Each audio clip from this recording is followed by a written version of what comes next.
bem-vindo ao Coletivo Humanize. Eu sou o professor Eduardo Nunes e esse é o História em Foco. No nosso vídeo de hoje a gente vai falar sobre Revolução Francesa. Revolução Francesa ocorrida em 1789, lá no finalzinho do século XVIII. E na nossa aula de hoje a gente vai falar sobre Revolução Francesa através de questões do Enem. E por que cai tanto Revolução Francesa no Enem e em outros vestibulares? Porque é um evento que é um divisor de águas da história moderna para a história contemporânea. Alguns historiadores, inclusive, dizem que a Revolução Francesa ela vai inaugurar a Idade Contemporânea. Então, por isso, é um evento divisor. Afinal, várias mudanças políticas e também sociais, elas vão ocorrer a partir deste evento. E aí, a França vai ser um lugar em que se irradia todas as mudanças que estão em decorrência no século XVIII. Então, isso vai marcar a crise do Antigo Regime, o colapso do Antigo Regime. O Antigo Regime francês era um Antigo Regime muito forte, em que você tem inclusive o Luís XIV, que daqui a pouco a gente vai fazer uma questão, inclusive, relacionando a Revolução Francesa ao Luís XIV. E então você tem um Antigo Regime bastante forte na França, e esse Antigo Regime vai ser retirado do poder. O símbolo máximo desse colapso do Antigo Regime é exatamente a decapitação do Luís XVI. O rei, o símbolo máximo do absolutismo, ele vai ser decapitado dentro da Revolução Francesa. Ou seja, nós temos esse colapso sendo materializado dentro desse processo.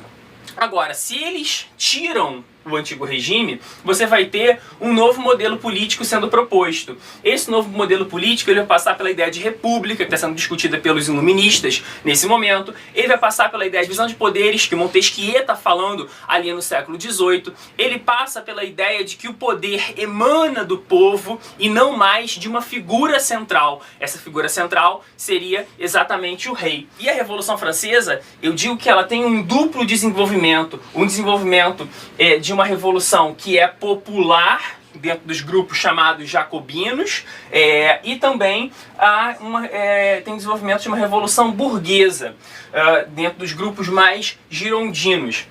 No caso aqui, a Revolução Popular ela vai ser importante porque a gente encampa uma ideia de que esses grupos populares eles vão estar na linha de frente desse processo. E aqui a gente tem a tomada da Bastilha, que é outro símbolo da Revolução Francesa, já que a Bastilha era a prisão do Luís XVI, ou seja, um símbolo do absolutismo monárquico do Luís XVI. E a população, o povo, vai invadir a Bastilha lá em 1789, e esse é considerado um marco revolucionário. Então você tem essa característica de revolução popular, já que esses populares eles estavam passando fome, já que esses populares eles estavam extremamente colocados numa situação de miséria. E a Revolução Burguesa, ela quer a defesa da propriedade, a defesa do acúmulo de capital. E no final, a Revolução Francesa ela vai se tornar uma revolução vitoriosa por conta de ter sido uma revolução burguesa. Galera, agora a gente vai fazer uma questão do Enem de 2012, o Enem PPL para pessoas privadas de liberdade em 2012, que ele vai contrastar uma frase clássica do absolutismo do Luís XIV, como eu havia falado antes, que ele fala, o Estado sou eu, ou seja, em que o rei personifica a ideia do Estado, e uma outra citação do Sieyès, que a gente tem aqui, a nação é anterior a tudo. Olha aqui, a nação é anterior a tudo, ela é fonte de tudo, sua vontade é sempre legal, na verdade é a própria lei. Ou seja, não é o rei que está centralizando a nação, o Estado, e sim a ideia de que a vontade daqueles que compõem a nação na verdade, aquilo que é o mais importante, aquilo que deve ser seguido naquele processo. Seguinte, vamos lá para o texto, pro que a questão está pedindo. Os textos apresentados expressam a alteração na relação entre governantes e governados na Europa. da frase atribuída ao rei Luís XIV até o pronunciamento de Sieyès, que é um representante das classes médias que integravam o terceiro estado, já vamos falar sobre o terceiro estado, infere-se uma mudança. Então ele quer saber a mudança desta frase do absolutismo para esta frase em que esse absolutismo está sendo questionado às portas da Revolução Francesa. Note, dentro dessa nossa questão se fala o conceito, né, de Revolução Francesa, mas a Revolução Francesa está embutida aí nessa questão. Então ele quer saber a mudança que ocorre daqui para cá, né? E aí, vamos lá saber qual é? Deixa eu apagar aqui para a gente poder mudar de slide. Seguinte. E aí, qual é essa mudança?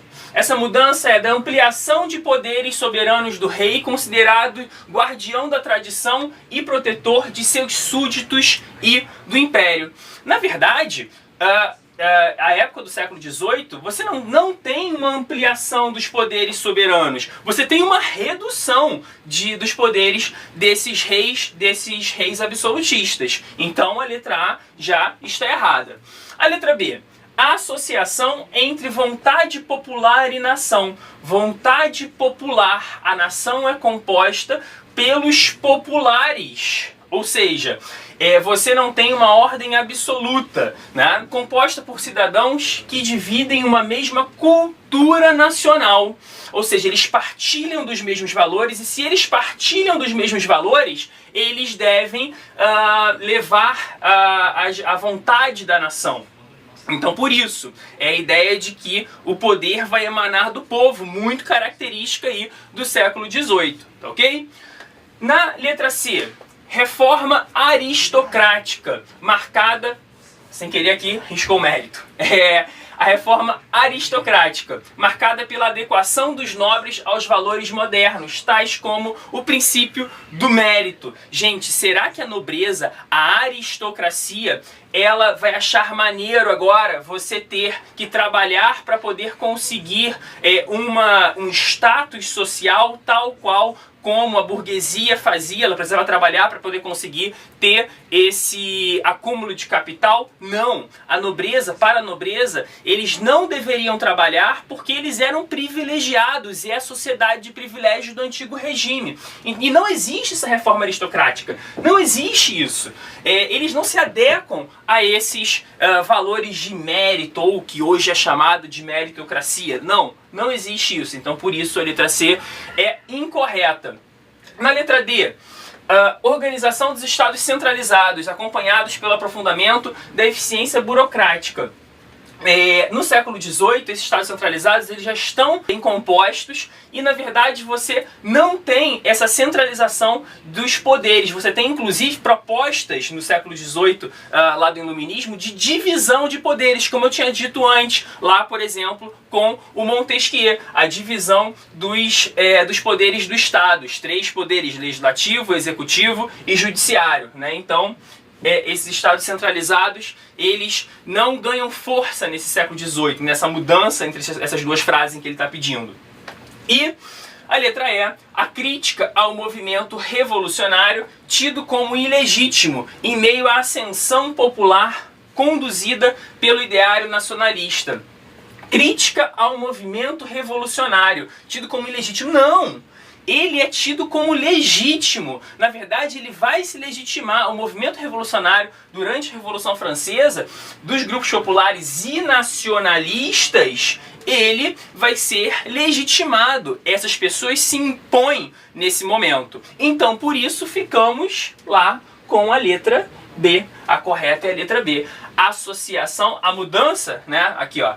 A mudança decorrente, né, é o quê? Da associação entre a vontade popular e a nação, composta por cidadãos que dividem uma mesma cultura, que partilham uma mesma cultura nacional. E essas pessoas, elas vão ser votantes, vão participar do sufrágio. Ok? Seguinte, pessoal, a nossa questão falou sobre a questão do terceiro estado. ou seja, que o Sieyès, ele inclusive tem um texto clássico que é o terceiro estado. Gente, o terceiro estado, analisar o terceiro estado é fundamental para a gente poder entender os motivos da Revolução. Por quê? Porque é a partir desse terceiro estado que a Revolução vai ser iniciada.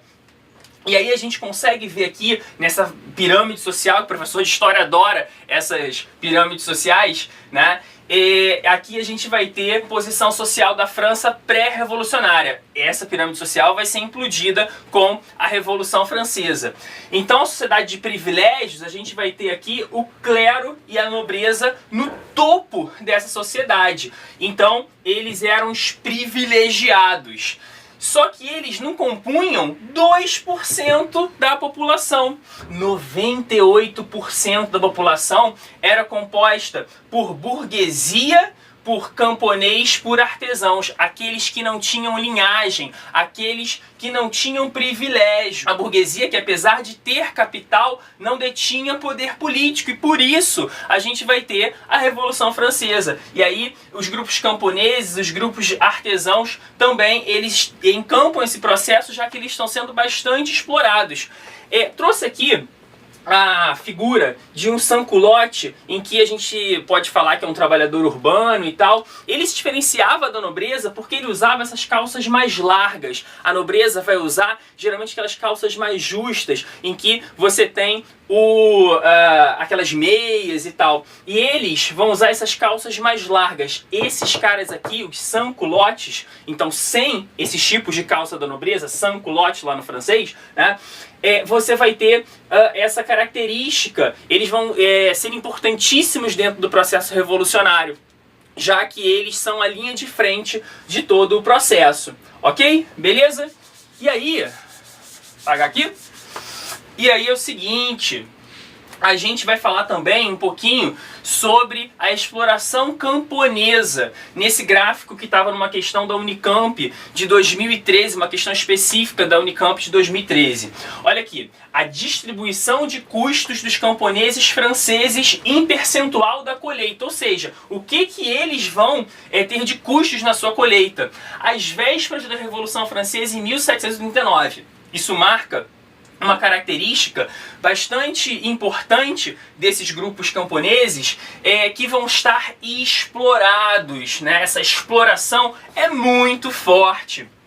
Eles tinham que pagar dentro desse percentual de custos 10% ao rei, 7% ao senhor da terra, numa característica ainda de alguns vínculos, de laços ligados ao feudalismo ainda.